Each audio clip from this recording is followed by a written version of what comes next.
Doctor Babasaheb आंबेडकरांची देण आहे. त्याच्या जवळपास देखील कुठल्याही देशाचं संविधान येऊ शकत नाही. बारकावे तर एवढे, कुठल्याही जाती धर्मातल्या लोकांवरती अन्याय होता कामा नये, कुठल्या महिलेवरती अन्याय होता कामा नये, कुठल्या लहान मुलांवरती अन्याय होता कामा नये. तसं पाहायला गेलं तर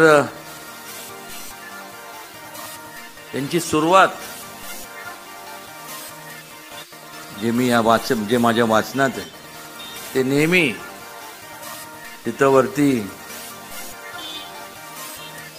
शिवाजी महाराजांचं नाव लिहायचे त्यांच्या लेटरहेडवरती आणि तिथून सुरुवात करायची. खऱ्या अर्थाने महाराजांचा विचार हा आधुनिक जगामध्ये पोचवण्याचं काम डॉक्टर बाबासाहेब आंबेडकरांनी केलं. हे आवर्जून या ठिकाणी मला सांगावं.